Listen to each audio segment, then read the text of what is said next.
Saudara-saudari yang terkasih dalam Kristus tersalib, selamat hari Minggu.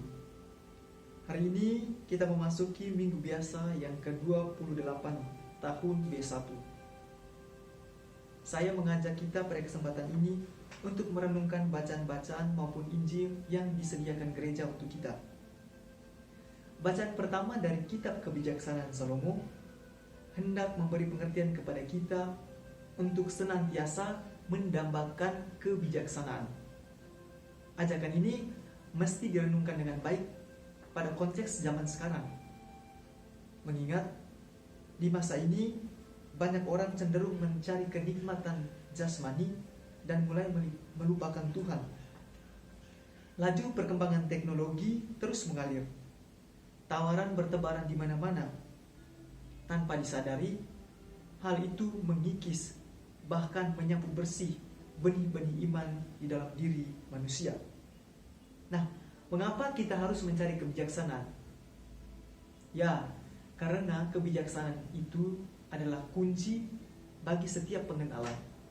Baik pengenalan untuk diri kita sendiri, pengenalan sesama, maupun pengenalan Allah sendiri. Kebijaksanaan tidak dapat dicari dengan bantuan harta dan kekayaan duniawi. Sebab yang mesti kita tahu ialah kebijaksanaan tak ternilai harganya. Ia melampaui apa yang menurut manusia berharga di dunia ini. Nah, kebijaksanaan yang dimaksud itu apa sih? Kebijaksanaan itu tiada lain ialah hikmat Allah yang besar. Seorang santo bernama Thomas Aquinas, dia seorang filsuf maupun sekaligus seorang teolog, dia mengatakan bahwa kebijaksanaan itu tiada lain adalah Allah sendiri. Konsekuensinya, untuk memperoleh kebijaksanaan itu, syarat mutlak adalah iman. Hanya melalui imanlah kita manusia bisa bersatu dengan Allah secara sempurna. Dengan demikian, beriman berarti berziarah mencari kebijaksanaan. Jika Allah adalah kebijaksanaan itu sendiri, maka manusia tidak perlu mencari sesuatu yang lain. Sebab sang kebijaksanaan itu adalah kepenuhan manusia itu sendiri. Di dalamnya manusia tidak akan merasa kekurangan sedikit pun. Kebijaksanaan itu sendiri bersumber dari sabda Allah. Hikmat Allah tertera dalam firman yang ia ucapkan. Rasul Paulus dalam bacaan kedua menegaskan hal ini. Sabda Allah adalah kunci dari segala pengenalan. Sabda Allah itu lebih tajam dari pedang bermata dua manapun. Sabda Allah sanggup membedakan dan bahkan memisahkan jiwa dan roh. Sabda Allah juga memberi pengertian dan kehidupan. Apa yang harus kita lakukan terhadap ujangan Santo Paulus Rasul ini? Yang harus kita lakukan ialah mengakrabkan diri kita dengan kitab suci. Allah selalu menawarkan manusia untuk meregu kebijaksanaan daripadanya. Namun, persoalan bersiarah menuju ke sana kembali kepada masing-masing pribadi. Allah tidak pernah berhenti mengalirkan hikmatnya. Maka marilah kita beramai-ramai minum air kebijaksanaan yang ia sediakan untuk kita. Para saudara yang terkasih dalam Kristus tersalib, Injil suci pada hari ini menampilkan kepada kita dua tema menarik, yaitu yang pertama, orang kaya yang sukar masuk kerajaan Allah, dan juga upah mengikuti Yesus. Inti dari ajaran Yesus ini ialah usaha penyangkalan diri untuk memperoleh hidup kekal dan menjadi pengikutnya.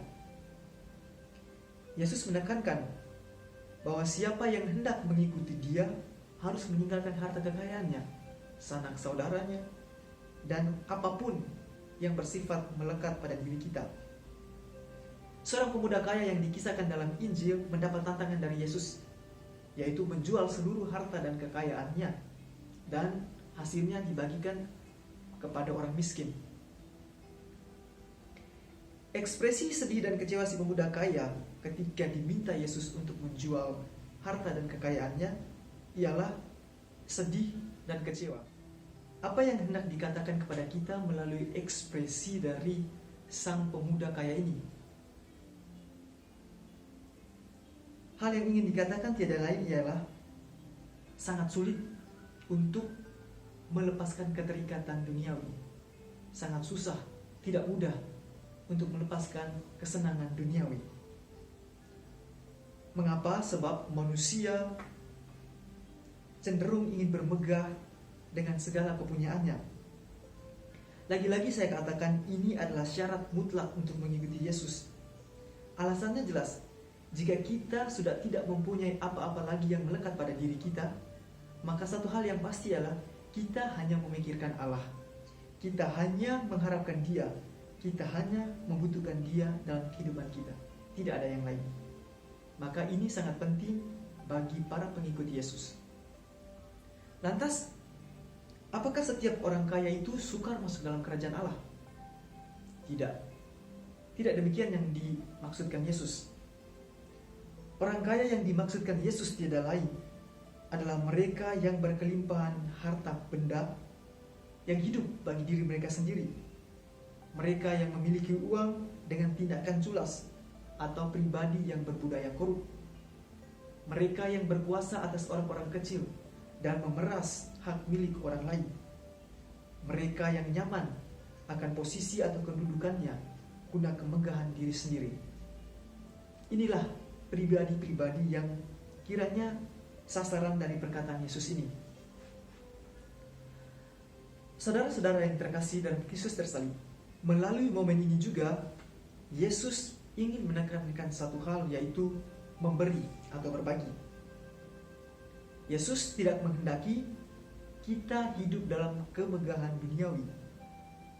Allah lah yang menganugerahkan semua itu bagi manusia. Tugas kita adalah membagikan apa yang kita miliki kepada orang yang membutuhkan. Yesus sama sekali tidak ingin kita terjerembab atau terbuai oleh zona nyaman kita. Maka dari itu, marilah kita mengembangkan sikap memberi ini.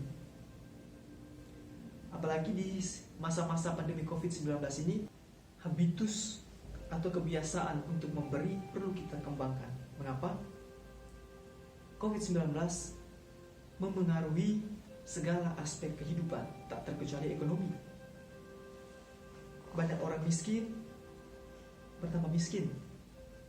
Orang yang punya pekerjaan di PHK. Dan masih banyak lagi orang yang tidak bisa melakukan pekerjaannya, sehingga mereka selalu merasa kekurangan. Ini menjadi keprihatinan kita supaya kita dapat mengembangkan habitus memberi ini. Nah, memberi itu berarti berusaha untuk keluar dari diri kita yang nyaman, untuk menjamah, menyapa, menyentuh, dan memberikan sukacita dan hidup bagi orang lain. Namun, penting diingat bahwa memberi bukanlah sebuah formalitas belaka, melainkan harus dimengerti sebagai gerak pribadi untuk berjumpa dengan Allah dalam diri sesama yang membutuhkan. Para saudara yang terkasih dalam Kristus, pada bagian akhir dari perikop Injil hari ini, Yesus menjanjikan kita kepada para pengikutnya tentang imbalan atau upah mengikuti Dia. Barang siapa yang oleh karena Yesus meninggalkan segala kelekatan jasmani, baik itu harta benda, sanak keluarga, atau bahkan akan dianiaya karena mengikuti Dia, akan mendapatkan upah yang tak terbilang harganya, yaitu jaminan hidup kekal. Yesus menawarkan jalan ini untuk kita semua. Saya yakin kita semua pun mendambakan suatu pemberhentian yang bermakna, yaitu kehidupan bersama Dia. Marilah kita berkomitmen dan beriman kepadanya, agar kita memperoleh apa yang Yesus janjikan. Tuhan memberkati kita. Amin.